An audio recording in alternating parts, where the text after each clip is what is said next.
Okay, so last time we had introduced predicate logic, which took some of the stuff that we had done with the set theory and some of the rules of logical inference that we had developed with propositional logic and combined them together. But it didn't just do that, we added some new concepts too that give you basically all the tools that you need in order to make any rigorous mathematical statement you might like. So we certainly would want to talk about constants in a theory that we might be working in. It might be the theory of real numbers, it might be the theory of integers. But the constants could be in that theory those basic the symbols that we use to represent those quantities. So the number 3 would be a constant in the theory of integers. Pi would be a constant in the theory of the natural numbers. We talked about things that you can do inside your theory to combine some of the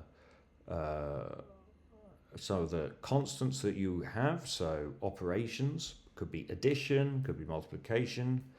You could use functions to produce one constant from another. So you could look at e to the x. If you have x is a real number, you could take e to the x and that will give you another real number. We could look at we could look at relations that could be true between some of the elements of our theory. So a very good example is less than in the real numbers. So, pi is less than 4 is a relation that is a true relation. We had a new very important concept of a variable. So some symbol that we're going to use and that we can replace with some of the constants in our theory. And from the variables and the operations and the functions and the relations, we could build up predicates. And we could do that by making terms first of all, and then looking at the relations that we get between terms. So, 3x squared is less than 9 is a predicate or a formula. So either term will suffice. And then after that, you can start to quantify over your variables. So you can look at what happens when you substitute something into the variable, and then does it make the predicate that I'm looking at true? Is it always true if I substitute things in? Can I find a solution to a particular formula?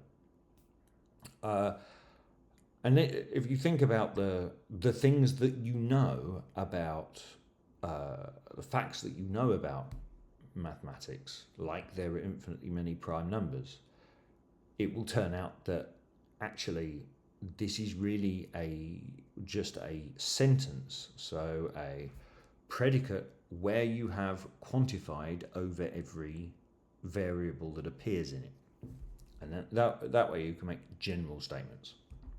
So that's where we got to, and I now just want to do lots and lots of examples, because somehow it doesn't matter how much you describe the principles here, you'll only see the point of it once you have looked at some examples. So here is a page of examples, and we'll go through each of these and say something about them. So in every case, these are going to be sentences. So they are going to be expressions, and here is a nice expression, a predicate, that's made up out of terms. So 2 is a term, it happens to be a constant. X is a term, it happens to be a variable. When I write the two things together, I'm applying the operation of multiplication to them. And then I've got another variable here, and I'm taking the difference. So that's another operation that I'm getting there. And then equals 0. So two sides of this, that's a constant. I've got a term on the left-hand side, and I'm asking when are they related by the equality relation. So when are they the same thing? Okay, so this is now a formula, and it's sometimes true and it's sometimes not true. But then I quantify over it. So reading all of this out together, it says for all x there is some y such that this equation holds. So what we're going to do is go through each one of a few of these examples, and we're just going to see when they're true in the integers and when they're true in the real numbers. And we're going to get different results when we typically when we do go look at each one individually. So for all x, that means start with, don't worry about the rest of it just at the moment. Just think, I'm going to take some x, any x I like. Is it always true that? And then start worrying about the rest of it. So any x I like, is it true that there exists some y, and I can decide on what that y is once I've picked the x. Is it true that there is some y that solves this equation? Well, the answer here for the real numbers and for the integers is yes. Because this equation, as you know, is exactly the same thing after rearrangement as 2x equals y. So if I choose any x I like, I can work out what y is going to make that equation work just by timesing x by 2. So if I pick x to be 3, then the y I can choose to make this hold will be 6. And then I get 2 times 3 minus 6 is 0. So for the integers, this is true.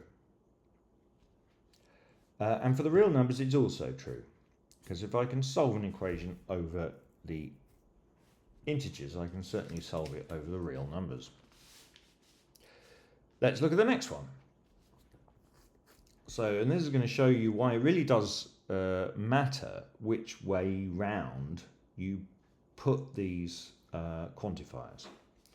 So this is saying there exists some y. Okay, I will have to see what the rest of it says. There exists some y. Okay, well, what is this y supposed to do? Well, it's supposed to give you a solution to this equation for any x.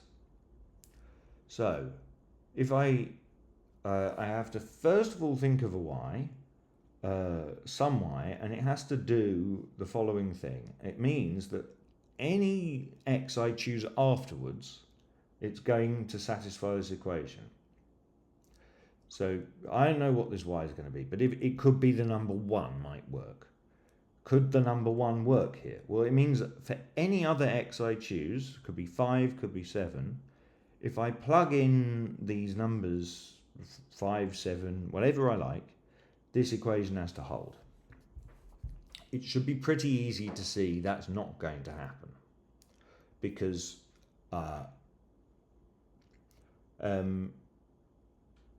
depending on what x I choose after I've picked my y, this equation may be true or it may be false. Sometimes it's going to be true, sometimes it's going to be false. So it is not true that there exists a single y always making this equation true. It's not true for the integers, and it's not true for real numbers. Okay, let's look at what happens with this equation. It's almost the same. So this one's saying, for any x I like, so let's just sort of pick one in our heads, imagine we've got one, can I always find a y that makes this equation hold? So it's similar to the first one, but it's slightly different because now the 2 is in front of the y. So is it true that for any x I can write it as 2 times y? Over the integers it isn't true because we have odd numbers and we have even numbers. If x is an odd number, so if I've picked an odd number to start with, then I can't write it as 2 times some other integer. So it's not true for the integers, but it is true for the real numbers. If I take any number I like over the reals, then yes, I can solve this equation because I can use, over the real numbers, I can move the 2y over and then I can divide by 2. Real numbers you can always divide by non-zero things. So this is true for the real numbers. Let's keep going.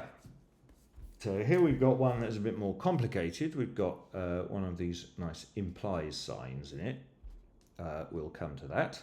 But the first thing we need to do is to think of an arbitrary element x. And let's say we're going to pick an integer. We'll do this over the integers. So now, whenever I use an implies sign, if this is going to go wrong, the only time it's going to go wrong is when this bit is true, but this bit's false. So I may as well assume that this is true. So let's imagine we've got an integer, and it's an integer that's less than 10.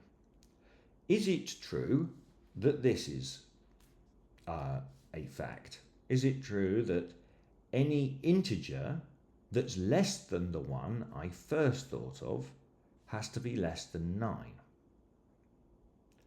So perhaps the easiest way to visualize this is to say, imagine you've got a number line and you've gone all the way up to 10.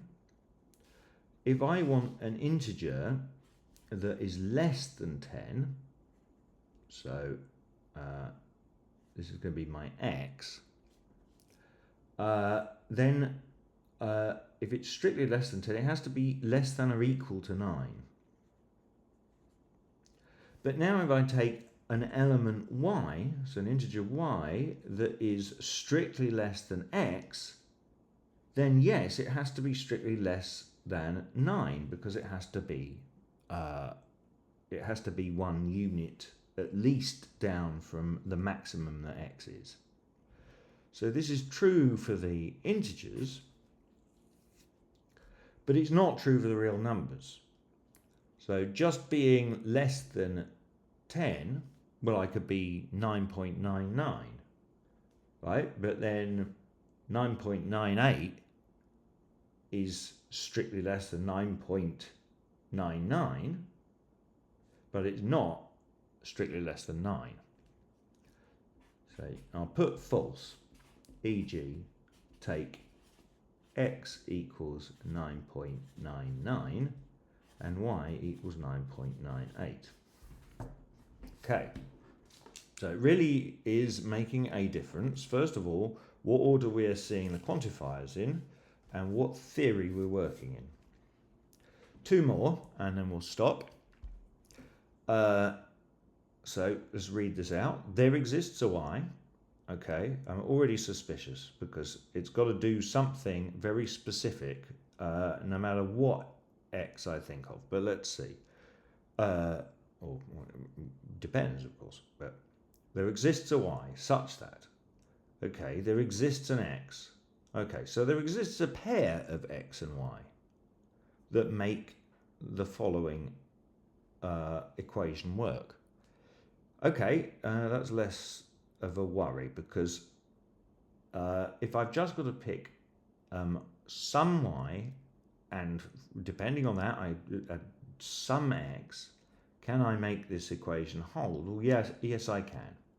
So just any solution to this will work. If I took 50 and 50, that will do the job. That is a way to solve this equation.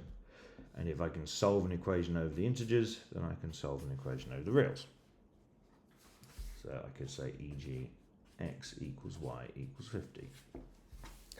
Okay, and the last one, we're combining a couple of things here together.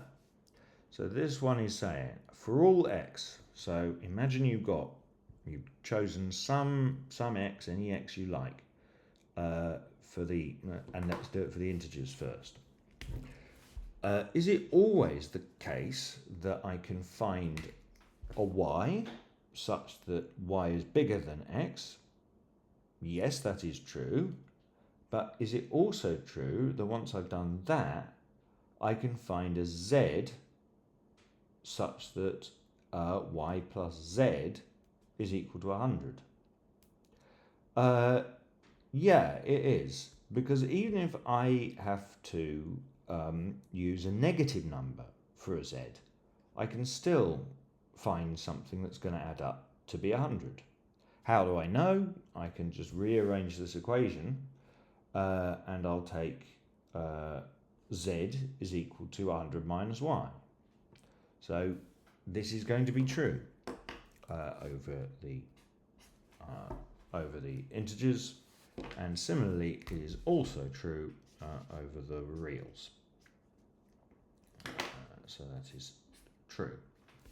So we'll just take, let me explain how you might do this. So let y equal x plus 1. That's always going to give you something that's bigger than x.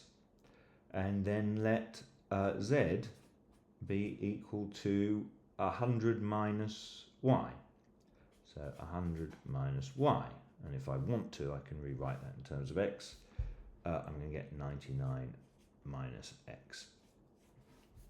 Okay, so those are some examples. We will see many more. And the second video in this series will be looking at the two more relationships that are logical equivalencies, and we'll see how we can work with those symbolically.